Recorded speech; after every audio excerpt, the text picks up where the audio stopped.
Welcome to education point. So हम यहाँ पे जो है क्लास 11 की NCERT हिस्ट्री की इसे कवर कर रहे हैं एंड इसके 3 चैप्टर्स हम ऑलरेडी कंप्लीट कर चुके हैं and today we are going to start the chapter number 4 जिसमें अब हम बात करेंगे about the Islamic land. Right, Islamic lands कौन कौन सी थी, राइट, उनके बारे में बात करेंगे एंड फिर इस्लाम जो है, राइट, इस्लाम रिलीजन जो है वो किस तरह से राइज होता है एंड किस तरह से एक्सपेंड होता है एंड इन सारी टेरिटरीज की भी बात करेंगे कि कहाँ पे जो है एक्सपेंशन हुआ था इस्लाम अंडर दी मोहम्मद एंड फिर कुछ और भी सेंट्रल इस्लामिक लैंड्स जो है, राइट, उनके बारे में भी हम यहाँ पे बात करेंगे। तो ये जो है 4th चैप्टर रहेगा आपका एंड उससे पहले हमने यहाँ पे कुछ एम्पायर्स की बात की थी, मेसोपोटामियन आइलैंड एक तरह से जो एम्पायर है उनकी बात की थी एंड आफ्टर दैट हमने यहाँ पे रोमन एम्पायर जो है उनकी भी बात की थी। Now we will discuss about the Islamic lands, right, जो सेंट्रल इस्लामिक लैंड्स यहाँ पे रहती हैं उनके बारे में बात करेंगे जो कि इजिप्ट से स्टार्ट होती हैं एंड अफगानिस्तान तक जो है वो यहाँ पे फैली हुई थी। उन सभी एरियाज के बारे में हम यहाँ पे डिस्कस करेंगे। यहाँ का जो कल्चर है वो किस तरह का था एंड यहाँ की जो सोसाइटी है वो किस तरह की थी and not only about the religion, right, ऐसा नहीं है कि हम रिलीजन के बारे में ही बात करेंगे, हम बात करेंगे यहाँ की सोसाइटी के बारे में, यहाँ की कल्चर के बारे में। ओके एंड किस तरह से यहाँ पे जो है ये सारी टेरिटरीज को गेन करते हैं वो हमारा मेन यहाँ पे फोकस रहेगा इस पर्टिकुलर चैप्टर में। Right, so let's start the chapter. So as we enter the 21st century, आपको पता है that we are in a 21st century, तो ऑल ओवर द वर्ल्ड यहाँ पे जो है ओवर 1 मिलियन मुस्लिम्स कम्युनिटी जो है वो रहती है एंड वो डिफरेंट नेशंस के सिटीजन्स हैं, डिफरेंट लैंग्वेजेस वो बोलते हैं एंड इवन ड्रेसेस भी यहाँ पे डिफरेंट है and the processes by which they became Muslims were varied, right. तो जिन प्रोसेस को फॉलो करके उन्होंने इस रिलीजन को अपनाया था वो डिफरेंट है and so were the circumstances in which they were there, they went their separate ways and yet Islamic community has its root in a more unified past। तो ऐसा माना जाता है कि इस्लामिक कम्युनिटी जो है ना उनका जो पास्ट है ना वो यूनिफाइड रहा है एंड यहाँ पे अरेबियन पेनिनसुला से जो है अराउंड 1400 years ago ही जो अरेबियन पेनिनसुला से जो है ना इस कम्युनिटी का जो है पास्ट यहाँ पे स्टार्ट होता है। तो हम यहाँ पे कल्चर के बारे में बात करने वाले हैं and in this chapter we are going to read about the rise of Islam and its expansion over a vast territory।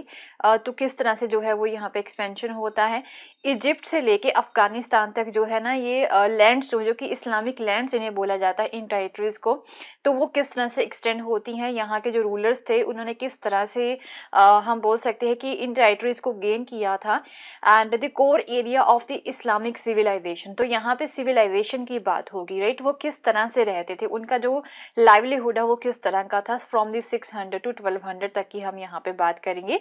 Egypt से लेके अफगानिस्तान के बीच में इन लैंड्स की बात करेंगे। इन लैंड्स को यहाँ पे इस्लामिक लैंड्स बोला जाता है क्योंकि they follow the Islam religion, right. तो in this centuries in centuries की अगर हम बात करें 600 से लेकर 1200 के बीच में, तो जो इस्लामिक सोसाइटी है, राइट, तो वहां पे हमें जो है कई सारे पॉलिटिकल एंड कल्चरल पैटर्न्स जो है ना वो देखने को मिलते हैं, राइट, इस सोसाइटी के बीच में। तो कल्चर यहाँ पे डिफरेंट थे।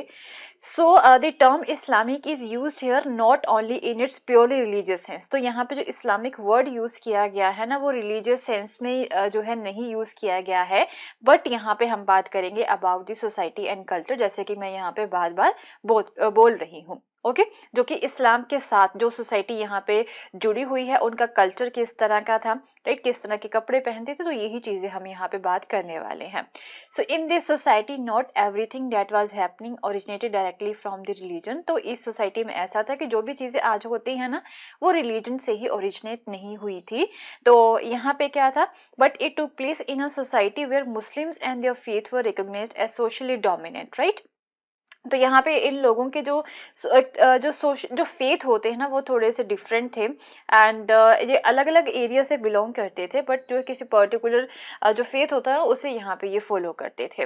Okay so non Muslims always formed an integral, तो इवन ऐसा नहीं है कि जो मुस्लिम्स हैं वही यहाँ पे इस्लामिक जो कंट्रीज है वहाँ पे रहते थे, नॉन मुस्लिम्स जो है वो भी यहाँ पे रहते थे। एंड जैसे कि अगर हम बात करें जो ज्यूज हैं, राइट, जैसे कि अगर क्रिश्चियनिटी की बात करें तो उसमें ज्यूज भी जो है पार्ट रहते हैं ना उन सोसाइटी का, वैसे ही इस सोसाइटी में, इस्लामिक सोसाइटी में जो दूसरे कल्चर के लोग हैं, जो दूसरे रिलीजन्स के लोग हैं वो भी यहाँ पे रहते थे।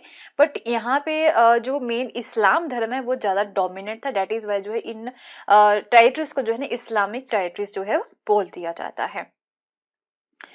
सो our understanding of the history of central Islamic land between the 600 से लेकर 1200 के बीच में, अगर हम बात करें ना इन सेंट्रल इस्लामिक लैंड्स की इन सेंचुरीज के बीच में 600 से लेकर 1200 के बीच में, तो हमें हमें जो है हम कौन से सोर्सेज का यूज़ करते हैं इन लैंड्स के बारे में जानने के लिए, तो हमारे पास जो है ना बहुत ज़्यादा सोर्सेज अवेलेबल है, बहुत ज़्यादा टेक्स्ट जो है वो अवेलेबल हैं, जैसे कि त्वारीख हो गया, ओके, क्रोनाइकल्स या फिर त्वारीख हो गए।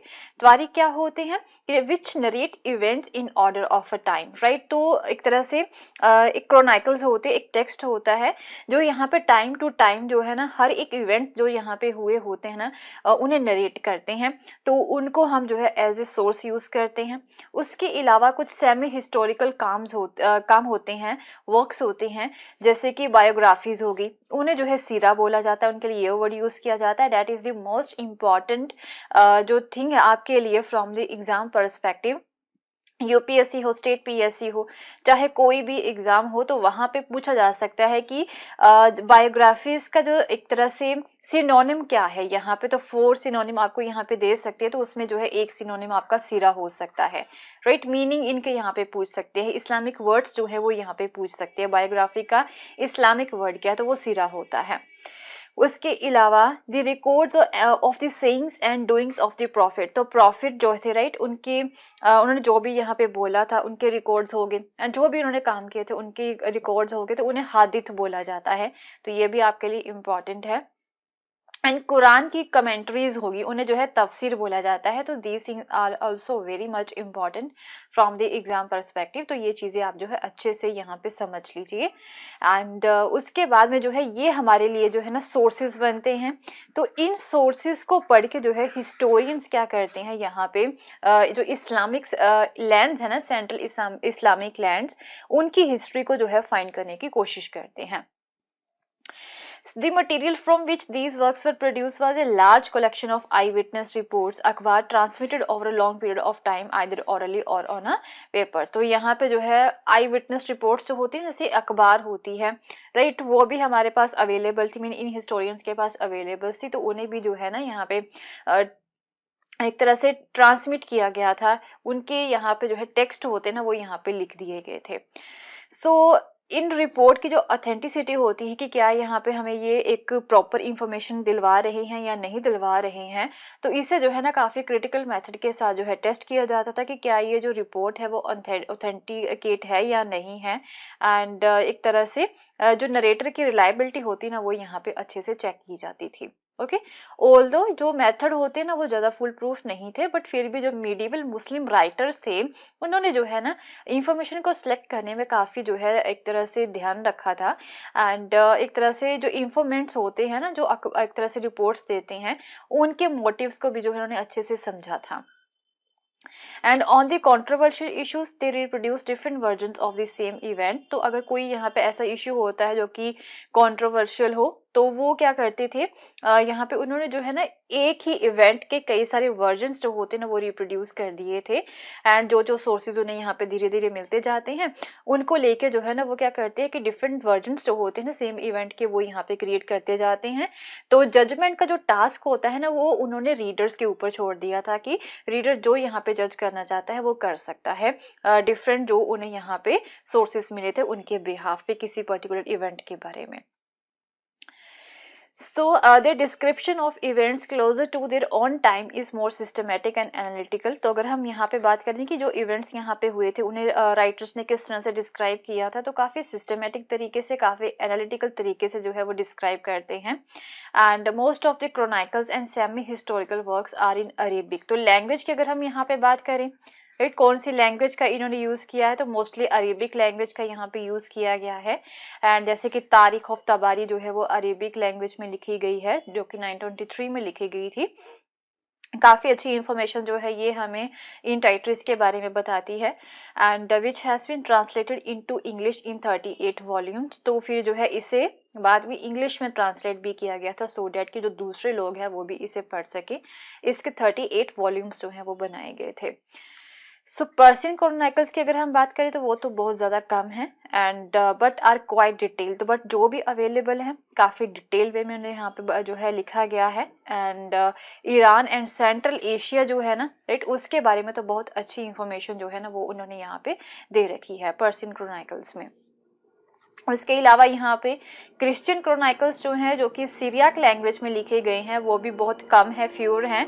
Okay, but they throw interesting light on the history of early Islam. तो वो जो अर्ली इस्लाम था ना, राइट, उसके ऊपर जो है काफ़ी अच्छी जो एक हम बोल सकते हैं फोकस वो करते हैं। ओके, तो इन क्रॉनिकल्स के अलावा कुछ लीगल टेक्स्ट भी अवेलेबल थे, ज्योग्राफीज अवेलेबल थी, ट्रैवलॉग्स जो होते हैं वो अवेलेबल थे। ट्रैवलॉग्स में जो लोग ट्रैवल करते हैं फिर उन्होंने यहाँ पे लिखे होते हैं ना, अपने जो एक्सपीरियंस होते हैं वो यहाँ पे लिख देते हैं, उन टेक्स्ट को ट्रैवलॉग्स बोल दिया जाता है।